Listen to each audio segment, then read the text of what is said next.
Women Thrive week-long celebration. I'm Therese Marie Smith. I am the Director of Education and Programs with MichBusiness. Hello, everyone. And I know many of you, I am Jennifer Kluge. I'm the President and CEO of MichBusiness. Welcome, welcome. And we will be your co-hosts for the next 60 minutes. So what's our goal for the next hour, Jennifer? To have some fun. That's right. And create connections that will make your Women Thrive conference experience more valuable and carry on well beyond this full week of activities. All right. Well, we have a few housekeeping items, and I know people are coming in. As you come in, we ask that you turn your videos on so that we have some little interactive activities. And then also, just so you know, and how this platform works, you can see 25 people at a time. There is a way to scroll over to see the rest of the people on video. So if you get tired of the same faces, you can tinker around with that. We ask that when you're not speaking or not presenting, that you mute yourself just to prevent any background noises. And then also, if you don't mind, in the chat, go ahead and introduce yourself and get a feel for the chat and how that feature works. A little bit about yourself, your name, your company, and maybe something fun about yourself that you can share. I do want to mention that this is the kickoff of our week-long activities for our Women's Thrive Conference, and our capstone later this week is going to be an award show.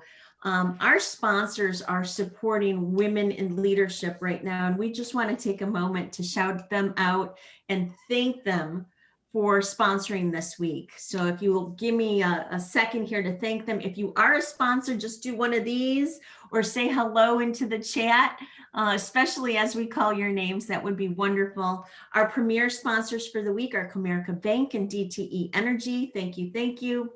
Our gold sponsors are Ascension St. John, Blue Cross Blue Shield of Michigan, DKSS CPA and Advisors, Effect TV, Howard & Howard, PNC Bank, STEP, which is Services to Enhance Potential. Thank you to our gold sponsors. And our silver sponsors are Clark Hill, Frankenmuth Insurance, Great Lakes Women's Business Council, Impact 100 Macomb. I see Pamela there. Lavasco Consulting Group, Marsha McLennan Agency, the MEDC, Plant and Moran, and Ruby and Associates, and the United Way for Southeast Michigan. Let's give those sponsors a round of applause for helping us with women in the workplace and leadership. That's a pretty awesome list. Thank you. As we promised, we want to have a little bit of fun today, and we're going to do our first Women Who Explore, Connect, and Thrive Guess Who question. The first person to type the correct answer in the chat is going to win a prize. Jennifer?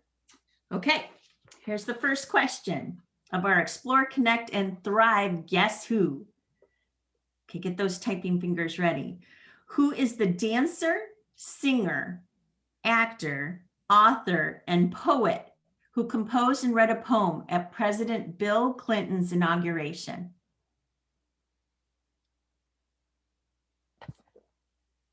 Okay, I think I see a winner. Amanda, can you confirm the winner for us?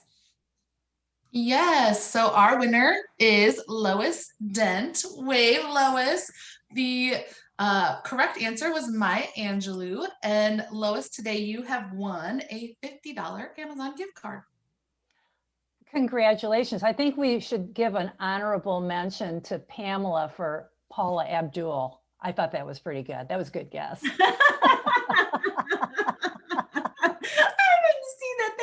Fantastic, Pam. Be ready for a few more Guess Who questions throughout our time together. Okay, Jennifer, over to you. All right.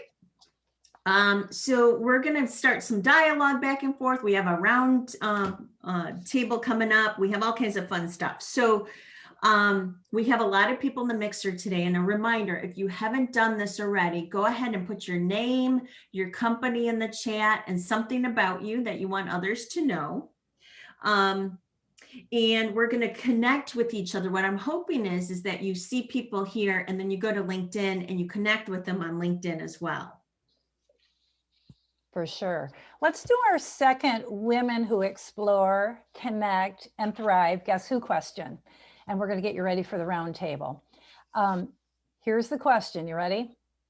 In what year did women in the United States win the right to vote?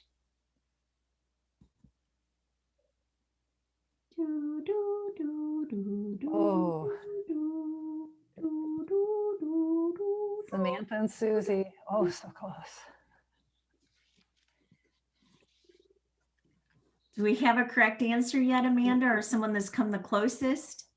We just got a correct answer. And the winner is Samantha Becker. Congratulations. The answer is 1920. And Samantha, you have won a book for one of our keynote speakers, Shanna Kabatsnik, and the book is called Called to Lead: Success Strategies for Women. So we'll be mailing that over to you. Very cool. Very cool. You know, and we were chatting about this earlier. 1920 isn't that long ago. It's not that long ago. You really think about it in human length. I'm happy to say that it was way before I was born. All right. Well, congratulations. We have some more raffle prizes coming up, trivia raffle prizes coming up. In the meantime, Therese, let's get started. Okay, well, I would like to welcome you all to the lightning round. We're going to transform this flat screen into a round table, and to help you all get comfortable, we're going to start with a lightning round. I'm going to ask a yes or no question, and if your answer is no, you need to cover up your webcam. You can just put your hand in front of it, just like that, or a piece of paper, however you need to do, cover up your webcam. If your answer is yes, shake your head, okay? So you got it? Let's do a practice round. Here's the yes or no question. Did you discover a chocolate cake recipe that tastes great and has 0 calories? Yes or no?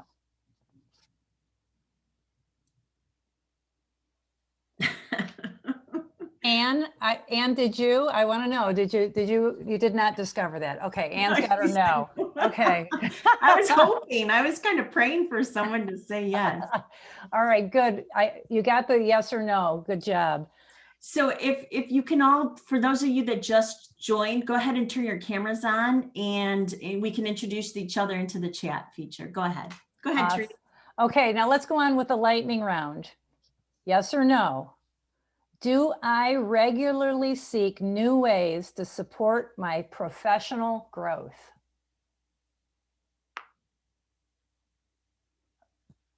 Pretty good. Got some dedicated women here. Okay, similar question, but it's now, do I regularly seek new ways to support my personal growth? Do you support your personal growth as well? Wow, we got some sharp ladies in this group. And you might want to put in the chat some of the ways you support your personal and professional growth. Just an idea. Next question. Do I find it difficult to connect with new people in this virtual world? Ooh. We have some no's. That's exciting. I can't wait to learn from you all. So this question is a little biased because obviously we do events at MichBusiness, but am I looking forward to in-person events? Absolutely. Everyone's a yes. Yes or no? Do I prefer virtual experiences? Yeah. Like this. I'll do half. Some. I wonder if I can cover up. There. Look at got that. it. There you That's got a it. maybe. All right. Have you come up with creative ways to connect with your family and loved ones? Yes or no? I'm going to say no. I'm saying no. We're going to want to loop back and get some ideas there. Again, you can put things in the chat too. yes or no, do I feel like I'm currently thriving at work?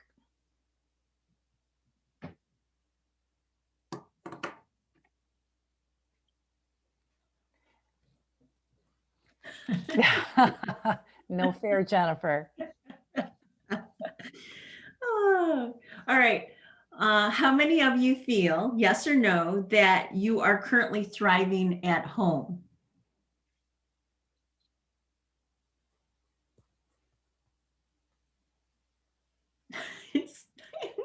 Susie's stealing my maybe.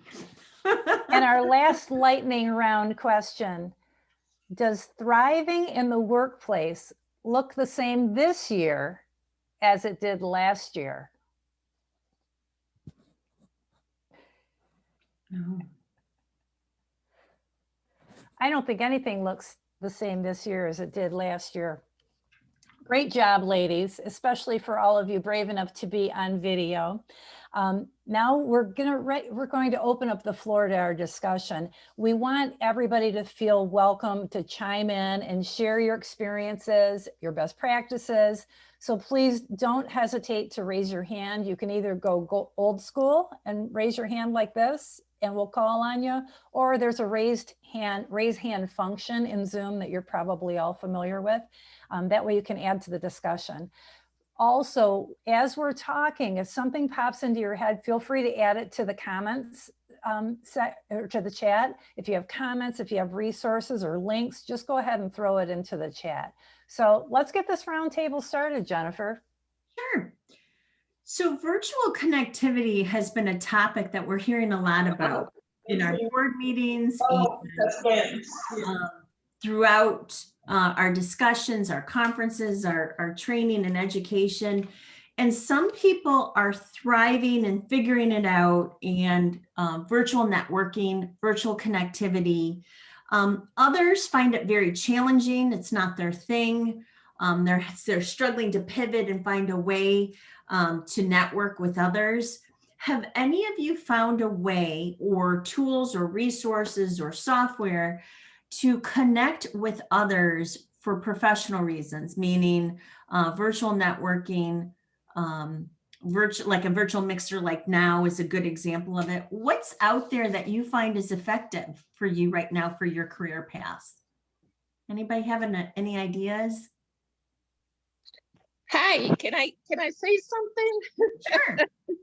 I'm sorry I don't have my video on. I'm trying to get home, so I'm on my phone, and it doesn't look really professional right now.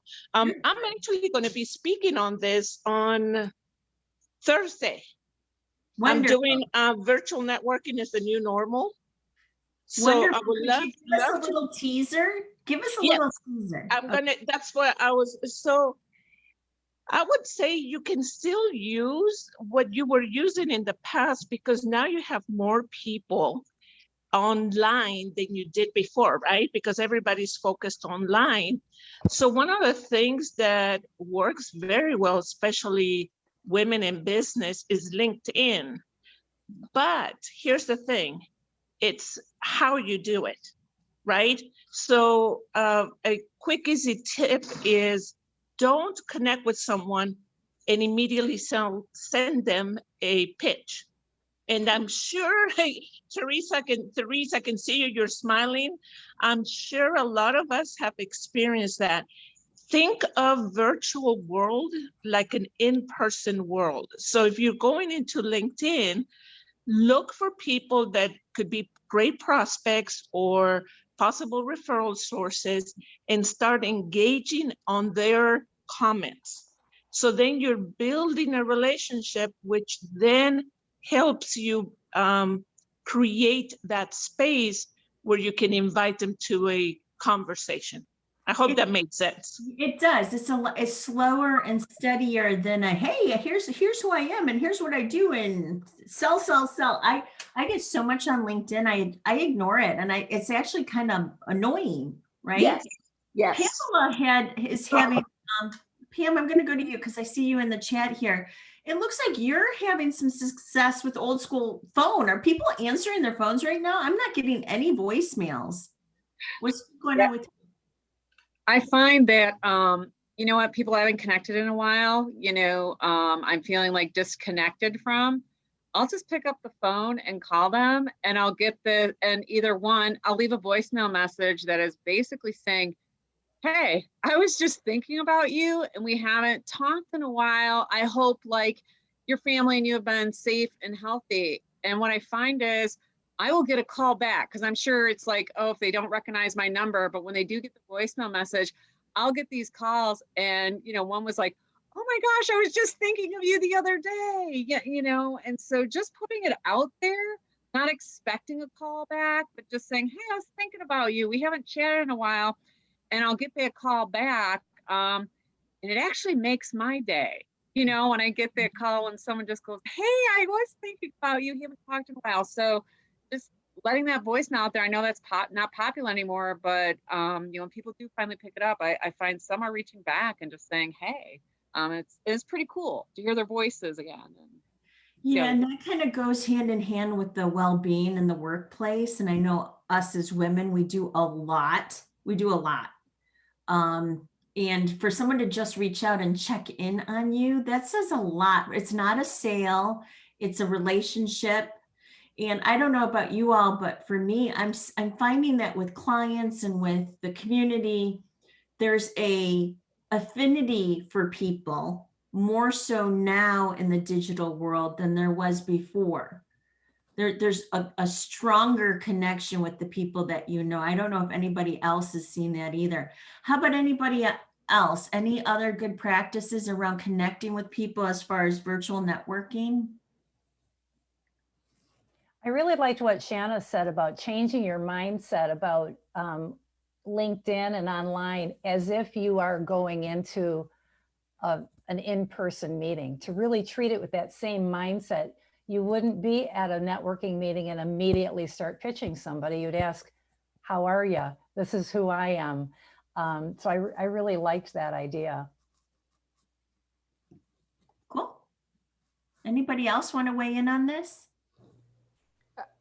I'll hop in just for a second. This is Meredith Brunk. The other thing for me is purpose-driven, more intimate settings also seem to work pretty well. So round tables where you're not anonymous maybe, but you have the opportunity to come together around a topic and then follow up with somebody around that shared experience is just way more natural. How do you follow up, Meredith? Is that facilitated by you? Let's say you invited them to a topic. How do you do that? Yeah, so maybe it's that, or maybe it's hey, you do a LinkedIn after this event, you can look to see who was on, and then you have the opportunity afterwards to look them up on LinkedIn and say, was fun, thanks for your comment, appreciated it, what did you think, whatever, just something that's warm, and get engaged. It also shows that you're listening and paying attention to what's important to them, which at the end of the day is super important.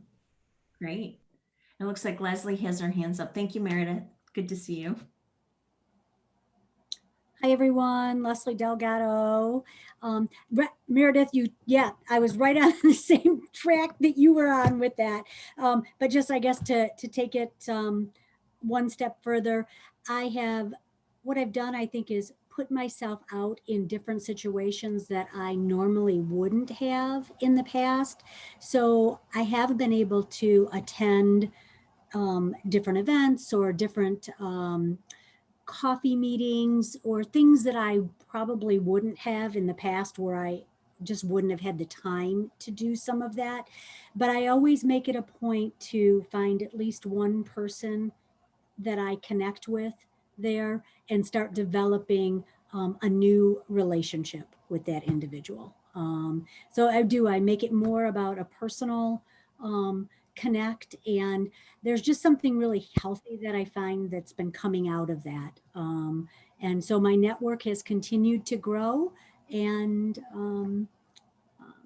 as much as I miss in person, I think I've found a way to make it work right now. So that's wonderful. Go ahead, Samantha. Something Leslie said triggered my thought of that. If anything has come out of the pandemic, it's the gift of time, that not having to travel places, especially far away places out of state, that you can really get a lot more done Some people have taken advantage of that. Some people have kind of wasted that. I know I'm kind of leaning towards the latter, where it's not as useful to, if I don't have a commute now, I just work a little bit more as opposed to doing some kind of personal time. But other times I do take advantage of that. And so I think with networking, there are a lot of more opportunities to go to places that you might not have been able to fit in before, just because with the travel time and just getting ready, that it 1 hour networking event turns into 2.5 hours. And now you get some of that time back and you might be able to fit it in as long as you're intentional about it. Yeah. Yeah, that's a double-edged sword, Samantha. And I might later on, I might change things up and just talk about that, the workload, work-life balance, doing home stuff, doing works. It's crazy. So we should talk a little bit more about that too. As far as virtual networking, anybody else have any other comments before we start our next subject?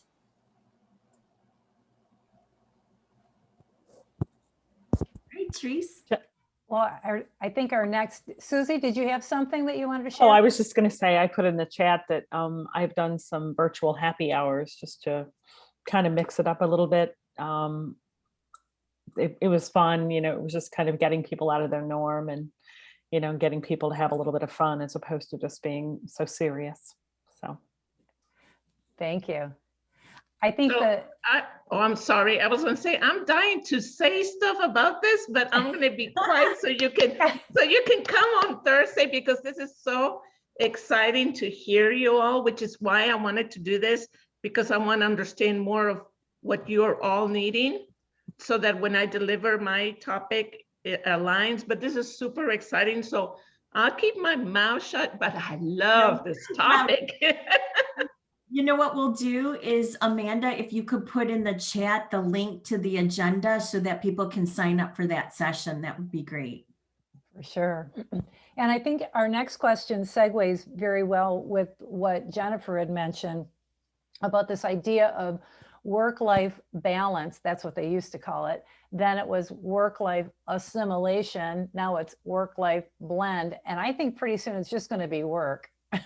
Work and life, that's, we do them both. But what kinds of things have your companies done that have helped enhance your work-life blend experience?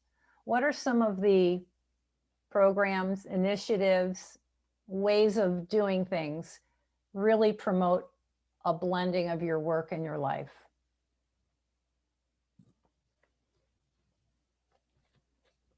I know there have to be some good ideas here. Leslie, do you have something? I was going to say, yeah, ours has really been, and I think it's something that businesses do or practice, or I hope that they do. It's really, kind of get your work done in your own time when it's convenient, when it kind of works for you.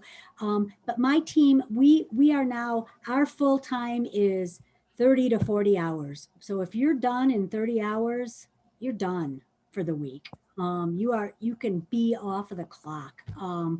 And I've just found that with so many of my moms with kids at home and schooling, and then those of us that don't, then we end up working way too much. So we've had to, and we're taking walks in the middle of the day, or we're pausing for mental health breaks. We are pausing for, let's go for a walk or go sit and meditate, whatever it is that you need to get away from your screen and your computer. So, we're just trying to promote some kind of a time to regenerate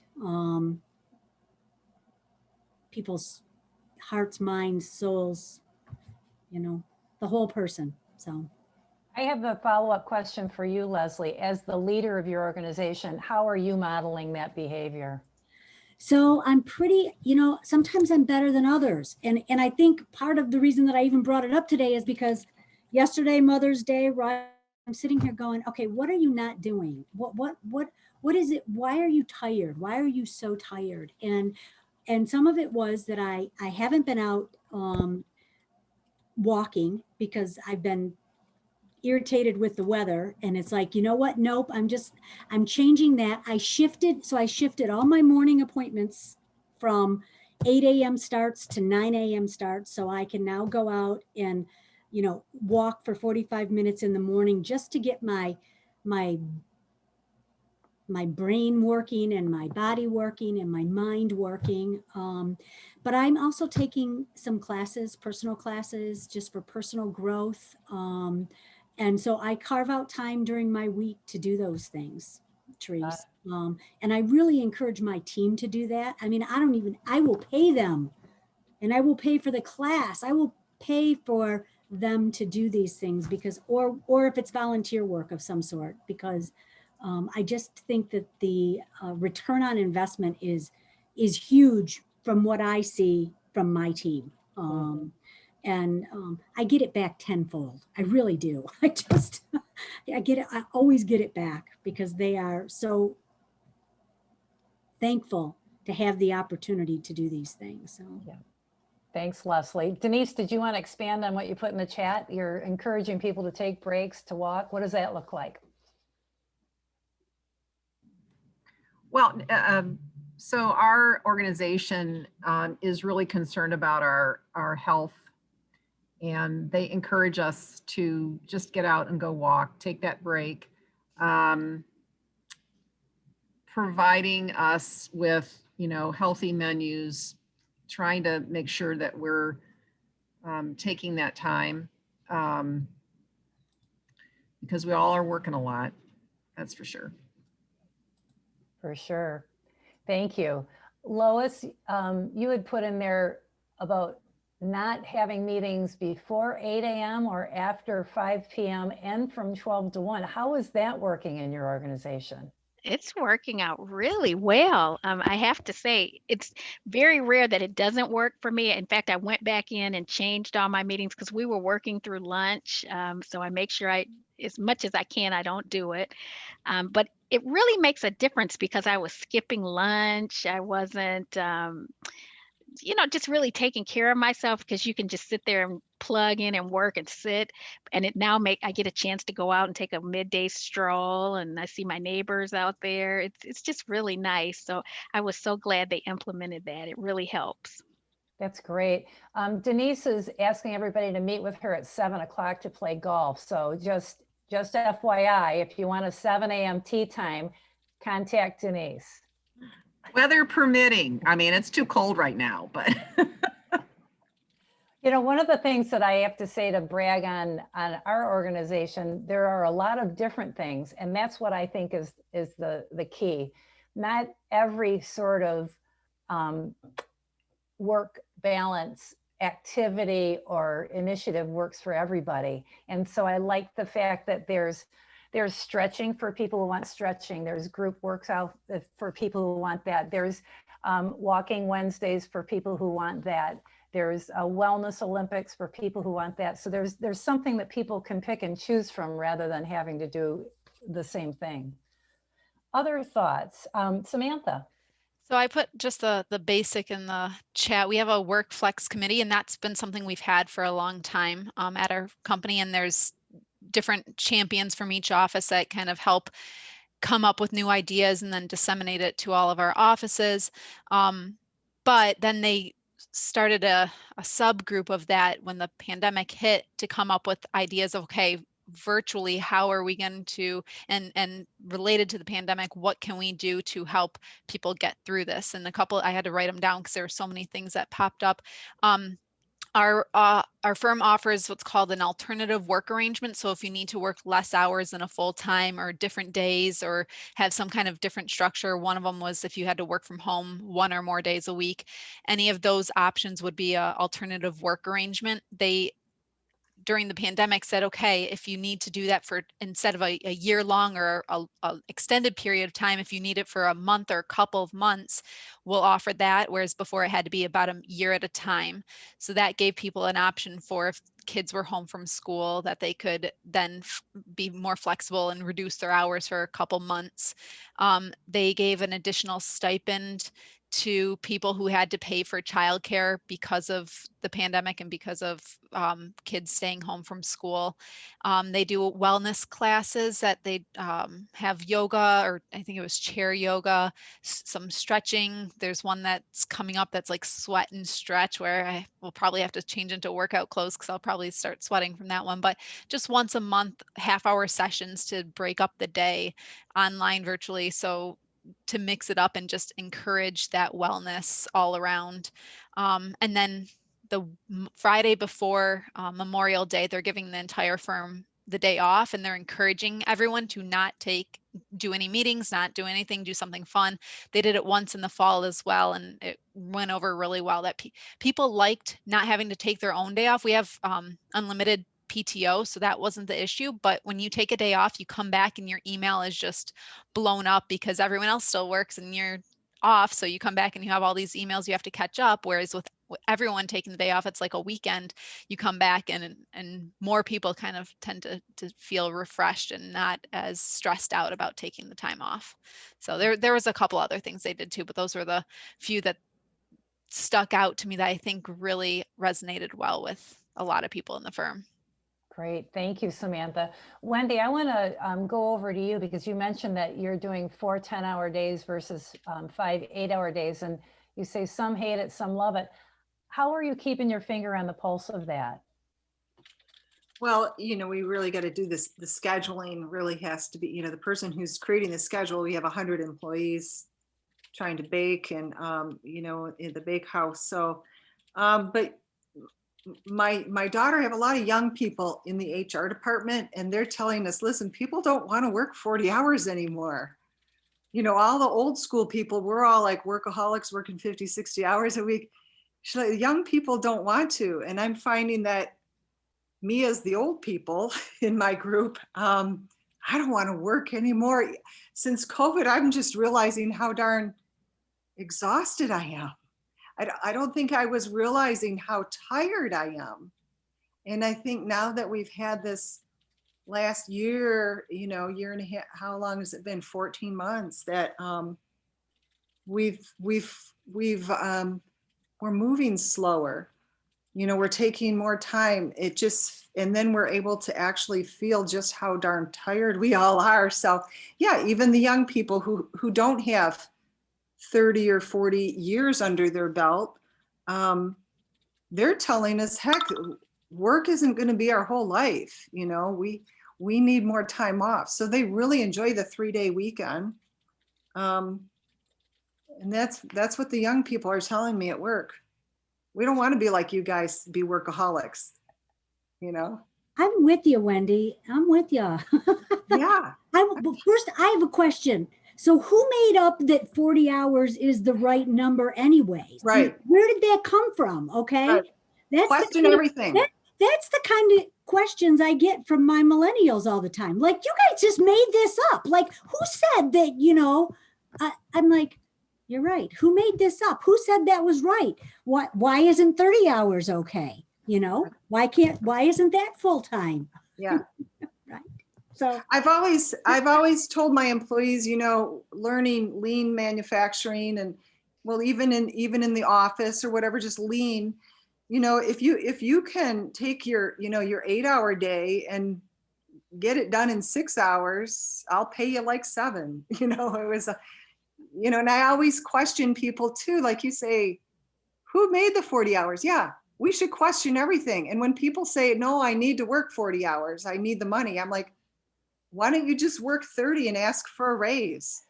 I don't get it, right? Good point. Good point. Any other thoughts before we go on to our next question?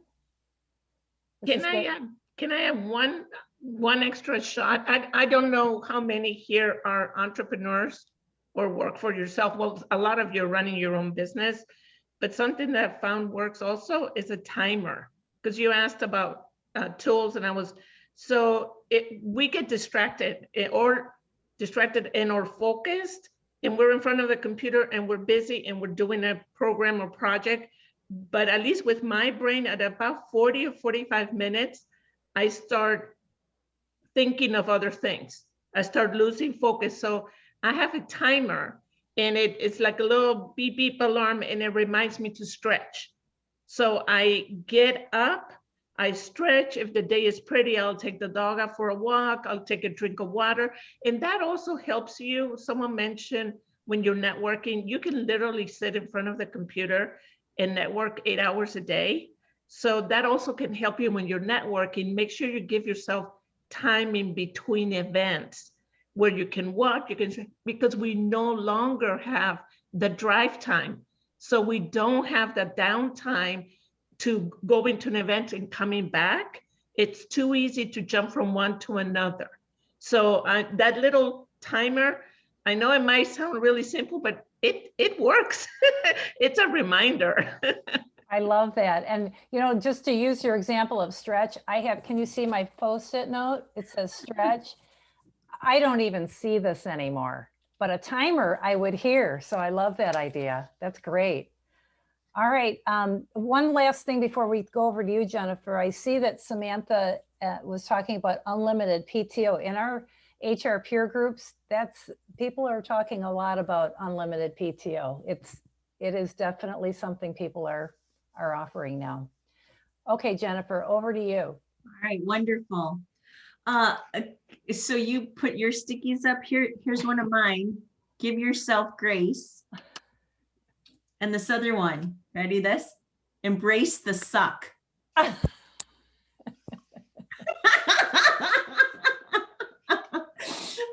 man.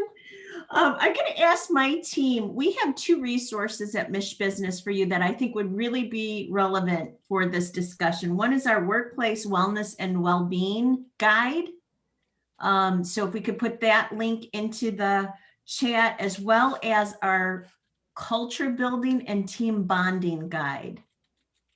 So that might help you not only with your team, your family, but it could also help with your clients. So we're going to pivot and talk about clients. But before we do that, I just started Stop Walking about 2 weeks ago because I got too busy. And I started to schedule 8 a.m. meetings to 7 o'clock at night meetings. So I gotta get with the program. You all are motivating me. Enough of that. I'm gonna do a walking board meeting later on. All right, cool. So let's talk about clients now, and client demands, client interfacing, client relationship building. What are you all seeing as it relates to your clients, and what best practices do you have to stay engaged with your clients? If you don't have a client base that you interact with, then let's talk about your team and how you can embrace them and build relationships. So how are you building relationships with your clients? How are you servicing your clients right now? What are some tools, tips, and best practices related to client interfacing? Does anybody have any ideas? Go ahead. So we'll go to Susie, and then Leslie said she grew her client base. So I'm kind of curious how that's going. Go ahead, Susie. Yeah, I want to hear about that too.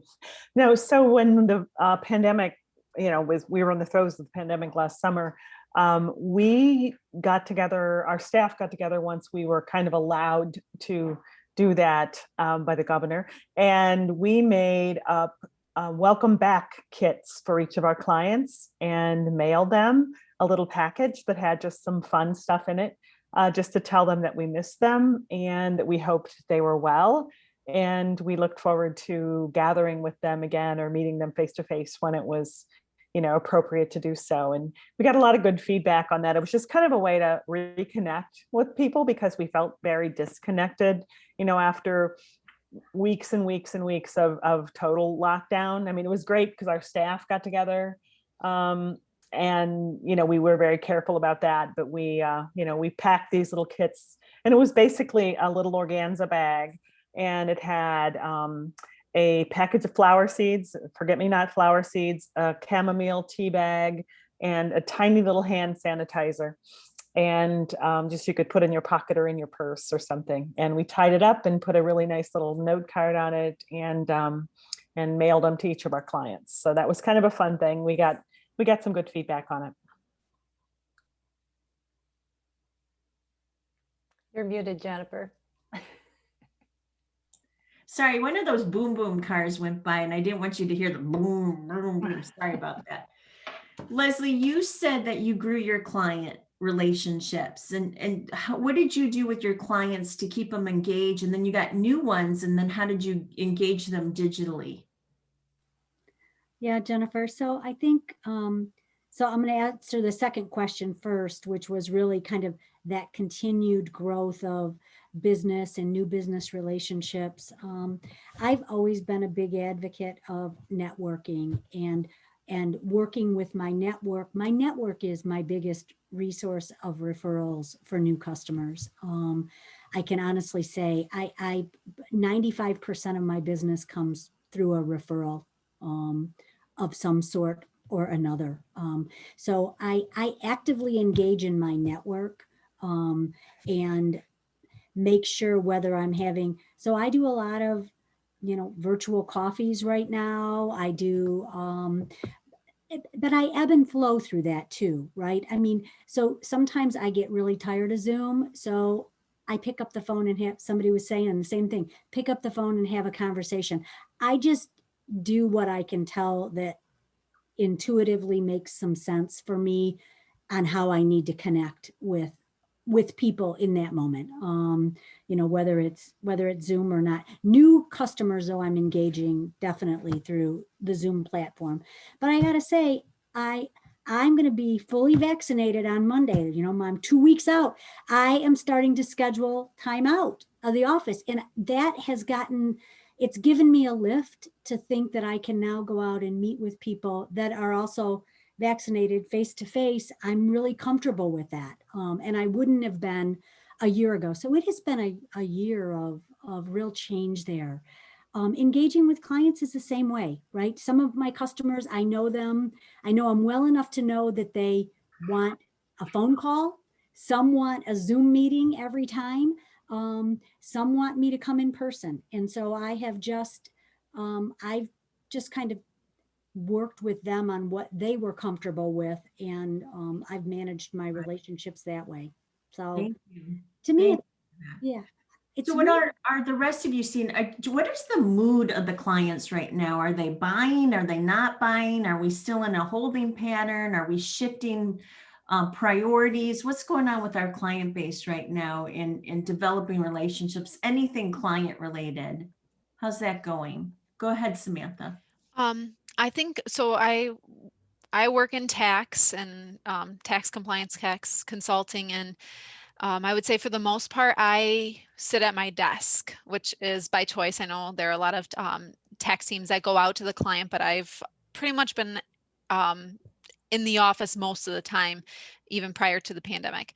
And I would say with this and the clients going virtual and doing Teams, a lot of them are on the Teams platform, which is what our office uses, that I've seen more clients now than I ever had before, just because, again, with the lack of time needed for travel, they're right there. They'll go on Teams. I see them in their home. I think it helps bond quicker because now you see their cat walk across the screen, or you see a kid run around in the background.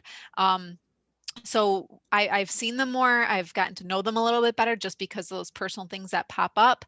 And they're also more understanding. So if I have something going on, or whenever my kids get home, first thing they do is run back here.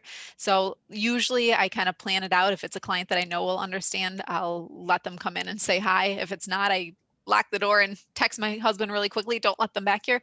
But they understand. No one's ever given a stern look of why is your child on screen? Because that's what the world is.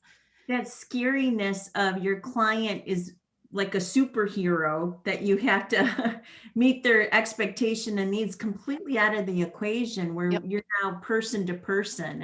It's very interesting. I feel closer to our clients. I do feel that there's a sense of struggle with them.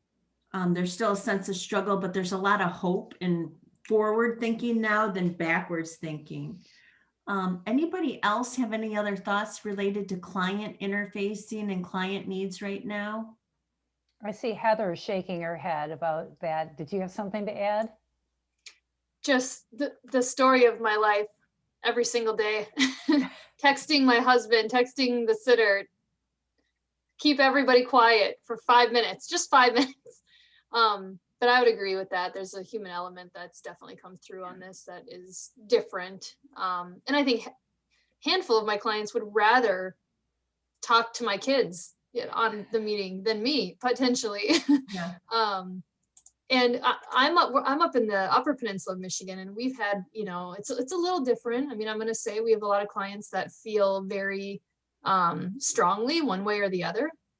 I've got clients that, and I'd be a little bit facetious when I say this, but I've got clients that have said, if you come here on site, you're fired. Like, we don't want you here. We want you on Zoom. And I've got other clients that say, if you even try to have a meeting with me on Zoom, you're fired. I want you here. I want you, and so it's that balancing act of like, our agency has its standards of interaction. Clients have expectations. They can clearly see where you lie, and like, how do you balance that whole like political side of it and what's going on?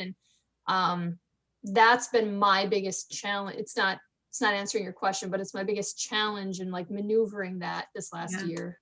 Well, it's almost like being a chameleon. You have to mold yourself for the environment you're going into, even more so. But I would encourage you too, Heather.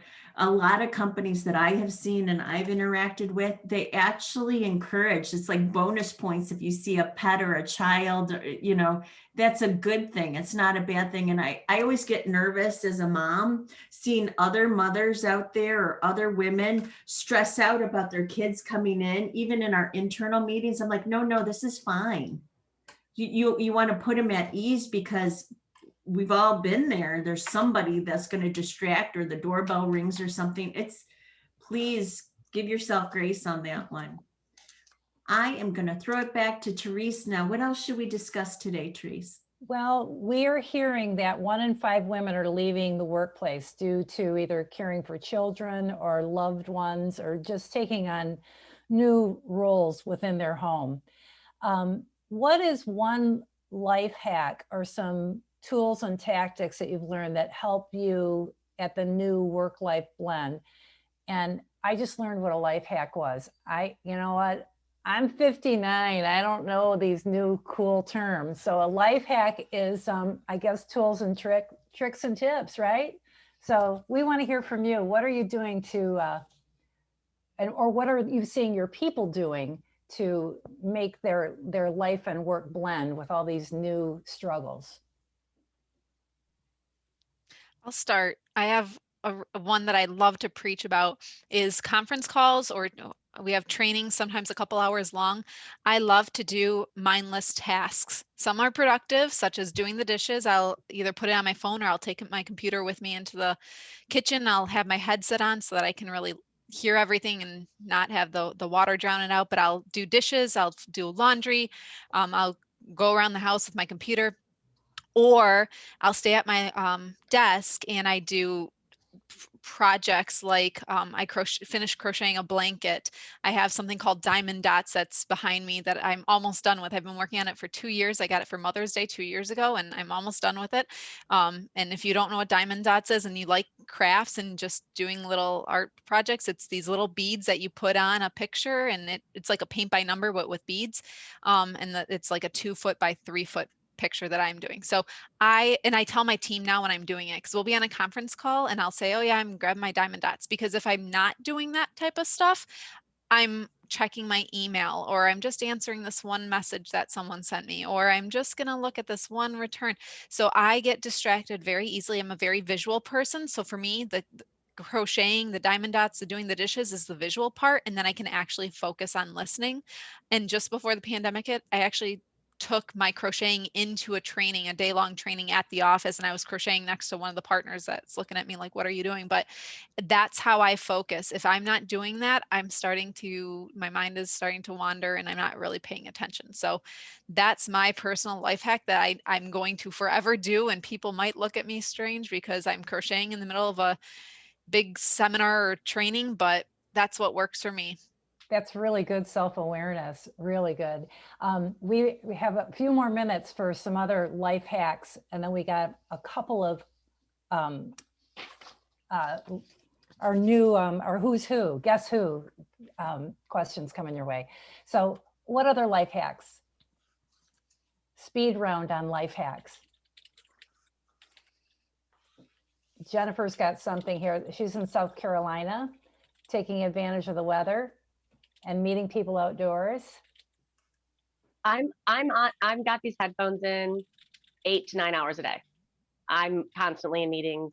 I don't have non-meeting time typically during the day.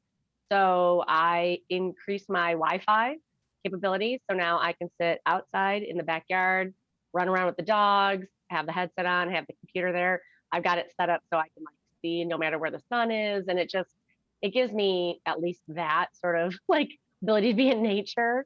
And I always say that I'm like a plant. I like, the sunshine. I like somebody to talk to me, and I like beverages, typically craft beer. So that's what I need to be watered, and then I'm a happy girl.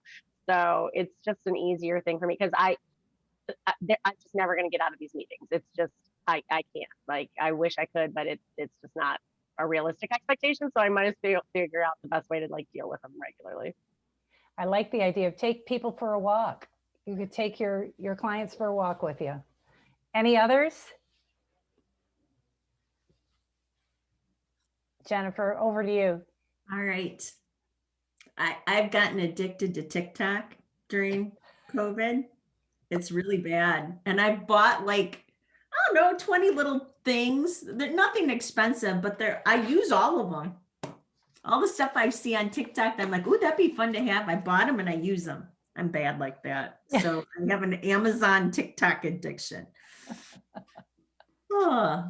You have your brush that you bought that you said saves you so much time. It's a game changer, a game changer. So I have naturally curly hair, like tight ringlets. And in the old days, to blow dry, it would take me an hour to get ready, right? And then the flat iron came. It was a wet to straight where you could take wet hair and put it in the flat iron. That turned it into like 35 minutes. This Revlon hair dryer, that's a brush, 6 minutes to do my hair, which means that there's no stinking excuse for me not to work out, but instead of working out, I'm scheduling meetings. So I have to fix myself, I guess. 6 minutes. Look how pretty it is. Revlon, Amazon, TikTok. Hello. Okay. So we hope you've had an amazing time, but let's do some more of our trivia. Therese, what's our next one? Okay, you ready? What woman served as the guide and interpreter of the Lewis and Clark expedition?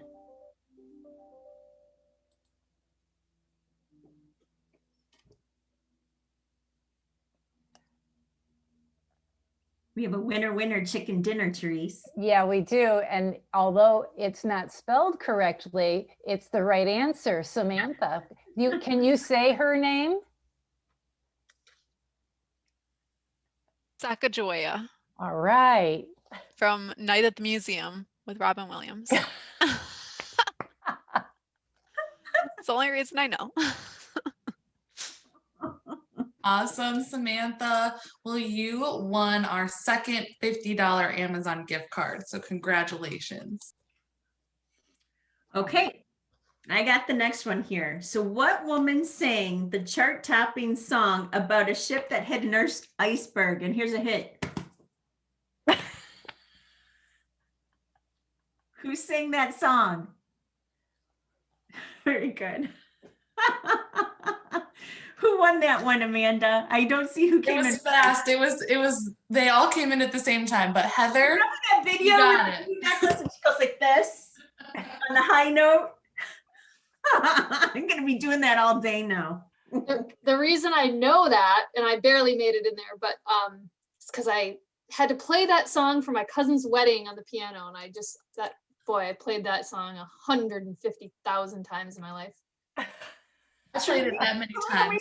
You've done weddings. Therese. I was in a wedding band during the 90s, and boy, we sang that every weekend. Yep. My heart will go on. Yes, indeed. But we hope that you enjoyed today's Women Thrive Roundtable and that you're going to tune in for the remaining conference events this week. We do have a special announcement. Next week, we are launching the 2021 Women Thrive Initiative. It's a membership that will offer you monthly opportunities to connect with your peers, as well as educational resources. And each month there's going to be a Women Thrive happening, either a virtual roundtable discussion or an educational offering. The goal is to get you resources for your ongoing personal and professional development. So we'll send out information about that at the close of this week's celebration, and we hope that you'll join us. That's exciting, Therese. Thank you, everyone. Thank you to our sponsors again. We couldn't have done Women's Week without you. For Connect and thriving and helping each other through this crazy world we're in right now. Have a great week. We'll see you throughout the rest of the week. Therese and I will stay on the line here, and Amanda, to see if anybody has any individual needs. But thank you guys. Have a great one. Bye, everybody. Bye. Bye.